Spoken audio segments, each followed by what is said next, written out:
I stole my husband's toothbrush to prove that my child is his son.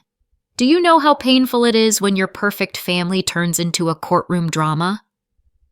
My name is Emily. I'm 32, and I'm your typical American woman, a mom, wife, and remote working accountant. All my life, I believed in holding on to family, supporting my husband, and being a good daughter-in-law. I once fell in love with Michael, a smart, calm man with an inner strength that immediately inspired trust. For him, I moved from Portland to a suburb of Boston, leaving behind my office job and even my family. I thought I'd catch up, because the most important thing was that we were together. We have our son Tommy, who is now 10 months old. He's the light of my life. Tiny and stubborn, with his father's eyes but my character. For him, I'm willing to lose sleep at night and endure all the whims of my mother-in-law, Barbara, who presents them as caring.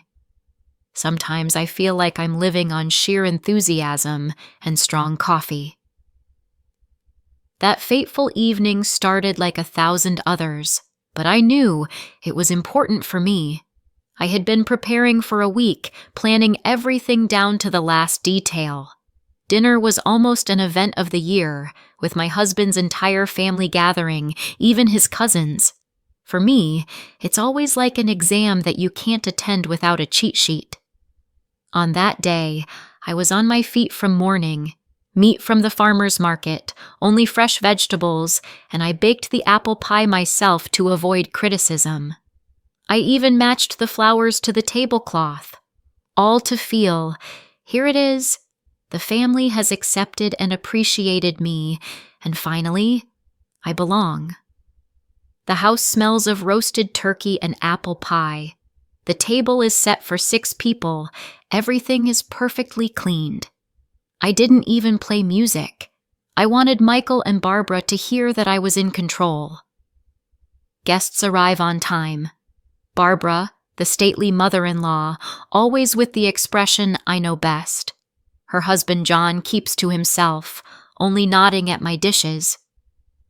Jessica, Michael's younger sister, appears in a new outfit, flaunting her manicure, and doesn't hide that this dinner is an occasion to put someone in an unfavorable light. Then comes Sarah, the quiet cousin who notes everything. Michael greets everyone calmly, but I see he's pleased that the house is full. I scurry between the kitchen and table, checking to ensure the turkey is hot, pouring lemonade, adjusting the pie. At the table, I keep conversations going about the weather, gasoline prices, and even how the school board messed up the schedule again. Everyone seems satisfied, laughing, but I feel one wrong step and the conversations will start again about how Michael could have found a more respectable bride. At some point, I feel a shiver, fatigue, and my nerves are on edge, but I don't show it, smiling, looking at Michael. He, as usual, is silent, catching my eye, as if saying, "Hang on." I do all this for him, though sometimes I don't recognize myself in this endless race for someone else's approval. I didn't know then that this dinner, which I wanted to make perfect, would become a point of no return for me. And in the next moment, I would hear something that would turn my life upside down. Things would only get tougher. No one expected me to act the way I did. I remember that moment in detail, as if it was burned into my memory. Everything seemed almost ordinary. Conversation, laughter. Jessica was telling yet another story about her work at the real estate agency. Barbara praised my turkey with a look that immediately hinted she was looking for a flaw. I mechanically smiled, pouring lemonade, and thought only about one thing. I hope everything goes quietly, without conflicts, without those small sarcastic remarks. But it didn't go smoothly. At some point, Jessica leaned back in her chair, looked around at everyone, and casually remarked, "Tommy is certainly amusing, but I wonder who he actually looks like. Honestly, I don't see Michael in him at all." Silence at the table thickened like syrup. It seemed even the clock on the wall stopped ticking. My smile faded. I suddenly realized I had just been put on display as an imposter daughter-in-law. I looked from one family member to another. Barbara looked away. Sarah pretended to need to adjust her napkin, and Michael first looked startled, then, to my horror, smirked. "Oh, come on, Jess," he said with the uncertain grin that always betrays his embarrassment. "Maybe Emily isn't being entirely honest, or she has her own secrets." There was a chuckle around the table. Something broke inside me, and I briefly stopped breathing. You see, it's not the hint that's the most painful, but that your husband, instead of standing by you and supporting you, protects someone else's malice with his silent agreement. Even Barbara smiled slightly, which was enough to understand. I was the outsider here. Everyone else was in agreement, and I was just an attachment to Michael and his surname. I felt my fingers treacherously tremble. I wanted to jump up, scream, smash a plate, but I only dug my nails deeper into my palm. Thoughts raced through my mind. Why him? Why them? Why do I have to prove anything to these people? I remembered how over the past few months, Michael had repeatedly glanced at Tommy, comparing him to himself as a child, commenting that his nose wasn't quite right, ears like someone from your side. It's always the feeling that you're under suspicion, but there's nothing to prove. Jessica, realizing her jab had gone too far, took a sip of wine and changed the subject to vacation plans. Others tried to ease the tension. Someone told a joke. Someone poured more lemonade. But I no longer heard anything. I only saw my son's face, so trusting, pure, not deserving a single cruel joke.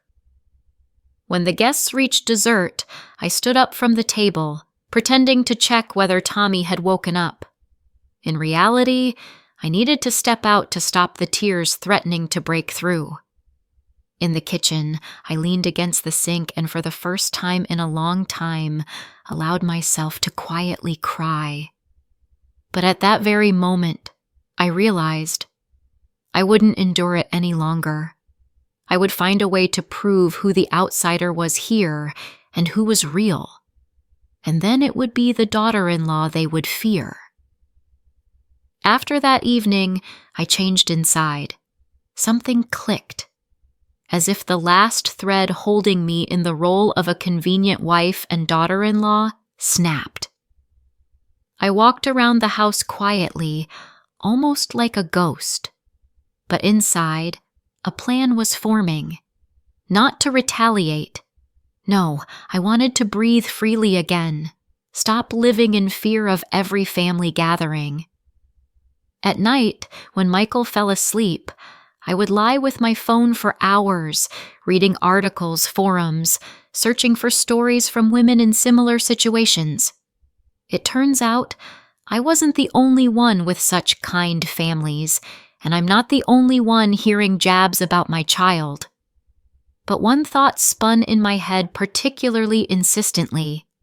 If my husband doubted, let there be an answer, and not in words, but in black and white, with a seal, with doctors' signatures so no one would dare to hint again. I understood that taking initiative meant acknowledging the problem, that if everything had truly been calm, I wouldn't have considered such a thing. But someone once said, "If you are put under suspicion, defend yourself." I chose a lab in a neighboring area to avoid encountering anyone familiar there. I found a private clinic with a nondescript facade where a DNA test of mother, father, and child could be done. Everything by the book, without unnecessary questions. The hardest part was collecting materials. Tommy's hairs were carefully taken from his brush, but I had to be cautious with Michael. His toothbrush, that's what helped. On a typical morning, while he shaved, I discreetly wrapped it in a bag as if I were just taking out the trash. My conscience gnawed at me, but when your life and reputation are on the line, there's no choice. In the clinic, no one showed much interest in why I needed the test.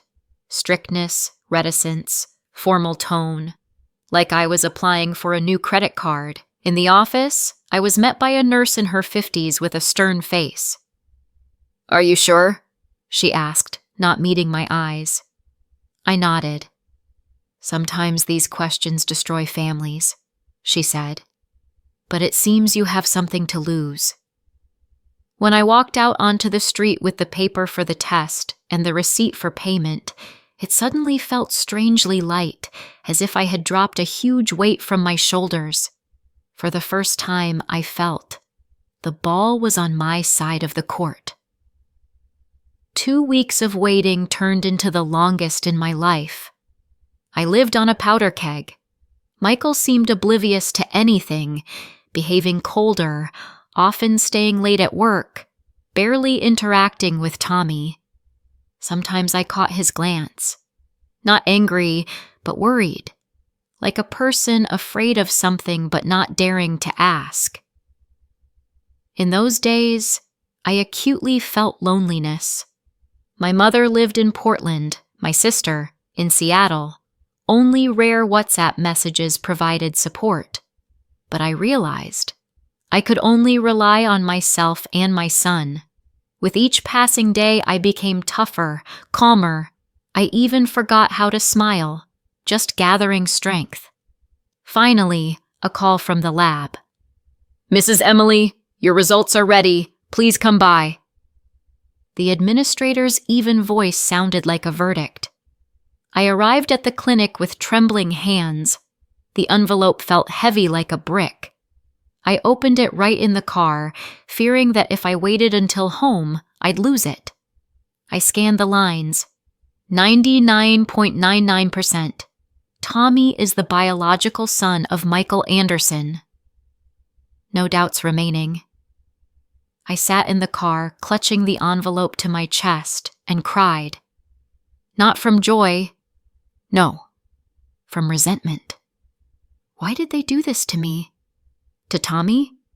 Why do I have to prove the obvious? At that moment, something in me broke irreparably. I returned home a different person. Calmly cooked dinner, put Tommy to bed. When Michael came home from work, I silently placed the envelope on the table. He looked at me puzzled, then at the papers. His face changed with each passing line. Surprise, shame, anger. "Have you been spying on me?" were his first words. "No, Michael. I just got tired of the doubts. Yours, your family's. Now you have proof. Tommy is your son, 100%. He turned pale, sat at the table, his head in his hands. "Why did you do this? Who asked you?" "No one. I decided myself. After that dinner, remember? When your sister joked about Tommy and you didn't stand up for us." Michael jumped up, pacing the kitchen. "Do you understand what you've done? Now the whole family will find out. Jessica, Mom, can you imagine the scandal? And can you imagine what it's been like for me all these years? Each look, each hint, each joke, like a punch to the gut. And you were doubtful too." "I never," he began, but stopped. We both knew it was a lie. "You know what, Michael? I'm not going to apologize for existing anymore. I'm not going to prove that I deserve to be part of your family. I'm leaving. With Tommy." He froze. "What? Where?" "To Mom's in Portland. Temporarily. I need to think about whether I want to be somewhere where they consider me a liar and deceiver. Where my child is under suspicion." "Emily, you can't just take my son and leave." "Our son, Michael. You have proof now, remember?" I went upstairs, took the pre-packed bag. Everything was decided 2 weeks ago when I submitted the tests. Tickets were bought, Mom was informed. Tommy slept in his crib, so serene, unaware that his life was about to change. Michael paced between the kitchen and hallway, alternating between threats and pleas. I silently gathered the last of my things, documents. When I lifted the sleepy Tommy into my arms, he suddenly quieted down. "You'll regret this," he said quietly. "No, Michael. Those who pushed me to do this will regret." I stepped into the night, holding my son close. The taxi was already waiting by the house. Michael stood at the door, unmoving, perhaps from shock, perhaps from shame. I didn't look back. The airport was empty and echoing. Tommy woke up but didn't fuss, as if sensing the importance of the moment. I bought him juice and cookies at the 24-hour cafe, and we sat by the window watching planes take off. "Mom, where are we flying to?" he asked sleepily. "To Grandma's, sweetheart. We'll rest a bit." "And Dad?" "Dad needs to think. And we do too." The phone rang repeatedly. Michael, Jessica, Barbara. I turned it off. For the first time in a long time, I felt strong, right, alive. As we flew up into the sky, I looked at the city lights below and thought, sometimes you need to lose everything to find yourself. Sometimes you have to leave to return. Or not return. It would depend not on me anymore. Tommy fell asleep in my arms. I stroked his head and whispered, "Everything will be all right, baby. Now everything will be fine." And for the first time in a long time, I truly believed it. Did you like the story? Write your opinion in the comments. Don't forget to subscribe to the channel and turn on notifications so you don't miss the next interesting story. See you tomorrow.